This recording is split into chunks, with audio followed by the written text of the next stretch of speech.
Mesdames, Messieurs, chers amis, c'est un immense plaisir pour nous de vous recevoir aujourd'hui dans ce cadre merveilleux de l'Atelier des Lumières pour célébrer les 125 ans de notre groupe. J'espère que vous avez pu apprécier, au travers de cette projection, les références à notre histoire, ainsi que les valeurs que nous souhaitons transmettre de génération en génération. Notre raison d'être tient en une seule phrase: permettre la transmission au plus grand nombre. C'est le fil rouge qui relie 125 ans d'histoire à l'avenir que nous construisons ensemble. Permettre la transmission, c'est d'abord lier les gens. Entre un journaliste et son lecteur, entre une marque et son client, entre une idée et son public. Nous savons que nos métiers historiques, l'impression, le routage et la distribution de presse vivent une période complexe. Mais ils restent essentiels. Car sans médias indépendants, sans diffusion au plus grand nombre, il n'y a point de pluralisme ni de démocratie vivante. Le numérique à lui seul ne suffit pas. Dans un monde saturé d'informations et de fake news, le papier reste un repère indispensable. Nos équipes ont une mission claire: renforcer le lien entre les éditeurs et leurs lecteurs, entre la création et sa diffusion. Et pour continuer à aller de l'avant, nous avons choisi l'innovation. Le Lab en est le parfait exemple. Une cellule de recherche et de développement qui étudie les nouvelles technologies, qui teste, qui invente. Mais cela doit être également présent dans chacune de nos entités, par l'innovation continue, afin qu'elles soient plus efficaces, plus performantes et qu'elles apportent de nouvelles solutions à nos clients. C'est d'ailleurs dans cette dynamique actuelle que nous avons initié une démarche RSE forte, que nous avons fait évoluer en RSED, responsabilité sociétale, environnementale et démocratique, et avons obtenu le label Positive Company. Le groupe est aujourd'hui structuré autour de 4 activités industrielles. Les arts graphiques, qui regroupent les pôles Magretel, presse et finishing, notre cœur de métier historique, que nous continuons à moderniser et à consolider. La logistique, qui doit s'ouvrir à une forte diversification dans la distribution de produits hors presse.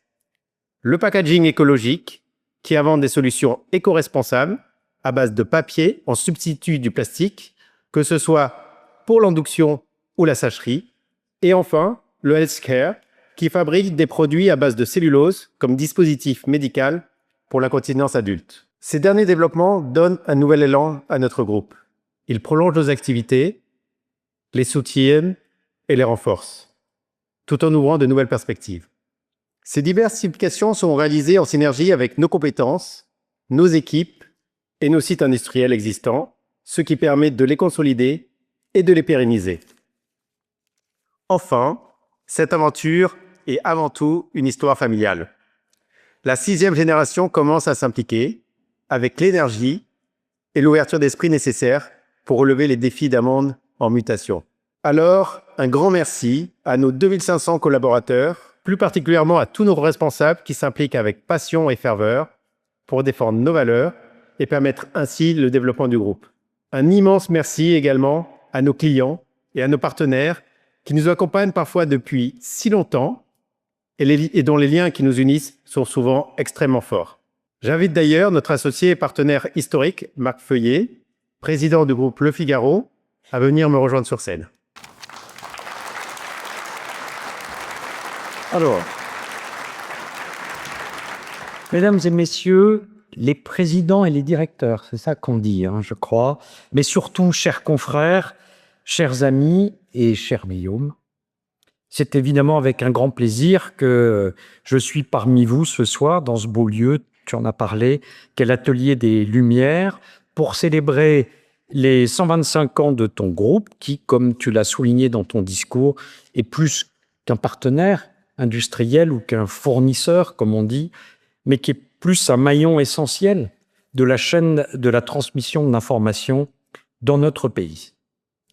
Alors, le Figaro et les imprimeries du groupe Recobono, le Figaro et l'usine du Tremblay et l'usine de Galargue, c'est une longue histoire de confiance qui s'est tissée au fil des années. C'est un long chemin et je saluais en arrivant ici mes prédécesseurs Francis Morel et Yves de Chesmartin avant lui, qui ont contribué à aboutir à ce partenariat. À mon arrivée en 2011, à la tête du Figaro, j'ai eu, comme mon prédécesseur, la conviction qu'il fallait consolider notre dispositif industriel et sécuriser pour l'avenir l'impression du quotidien. Pour cela, il fallait massifier, puisque c'est une industrie dont les volumes sont évidemment en baisse. Et pour créer ces économies de productivité qu'on recherche tous, il faut évidemment concentrer les volumes. Et donc, j'ai acquis la conviction qu'un grand quotidien comme le Figaro doit s'appuyer pour sa fabrication sur un imprimeur, un industriel dont c'est le cœur du métier et qui est capable de porter cette responsabilité dans la durée.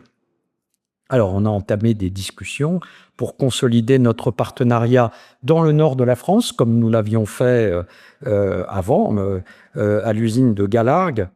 Nous avons reproduit ce schéma et je me souviens, nous avons discuté avec ton père et toi-même à l'été 2011 et ton groupe est ainsi devenu l'imprimeur de Figaro, puis après l'imprimeur des Échos, puis après l'imprimeur du Monde et au fond l'imprimeur de notre métier, de la presse quotidienne nationale.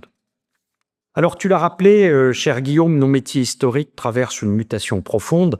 Le numérique a évidemment bouleversé les usages et continue à le faire. C'est une révolution en accéléré et qui bouleverse nos métiers. Mais évidemment, je le crois profondément, et vous toutes et vous tous ici ce soir aussi, il n'efface pas le rôle du papier dans ce monde saturé d'informations.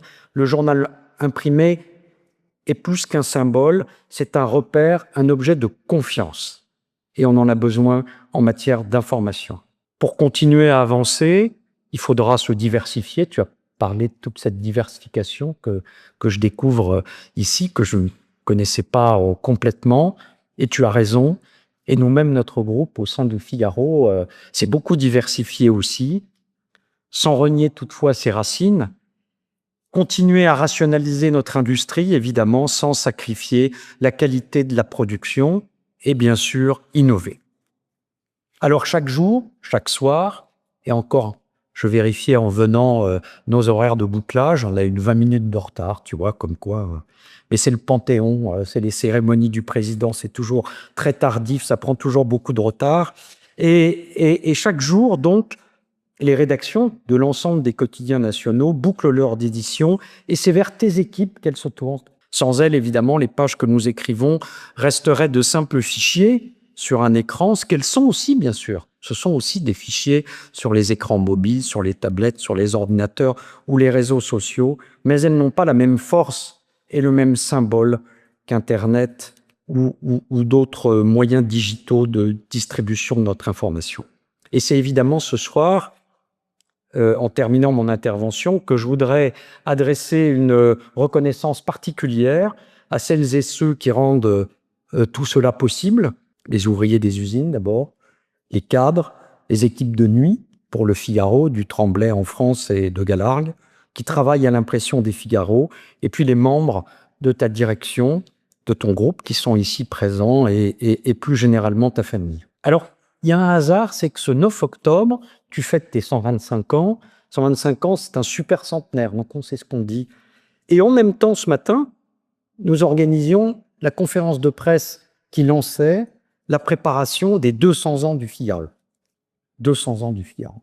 Et c'est donc aujourd'hui nous avons choisi à la fois cette conférence de presse et puis ton anniversaire. J'y vois un parallèle, de belles aventures industrielles, une démonstration qu'on peut traverser les siècles, qu'on peut traverser les bouleversements industriels en innovant, en se transformant, mais évidemment sans se renier et en restant fidèle à ses valeurs. Peu d'entreprises, peu de médias peuvent en dire autant. Au nom du Figaro, je voudrais t'adresser mes plus chaleureuses félicitations et te souhaiter un très bon anniversaire pour ces 125 ans. Merci. Merci Marc. Merci pour ton intervention et ton soutien sans faille. Pour conclure, permettez-moi un mot plus personnel. La dernière fois que nous avons célébré un anniversaire, c'était il y a 25 ans, pour le centenaire du groupe. J'étais à ce moment-là au fond de la salle et je regardais cet événement avec des yeux à la fois amusés et curieux. Aujourd'hui, c'est moi qui suis sur scène et qui vous parle. Alors je formule un vœu, que dans 25 ans, nous soyons encore réunis pour célébrer un siècle et demi d'aventure ensemble et que je sois de nouveau au fond de la salle avec un regard élu. Merci à vous tous pour être présents ce soir et je vous souhaite une excellente soirée.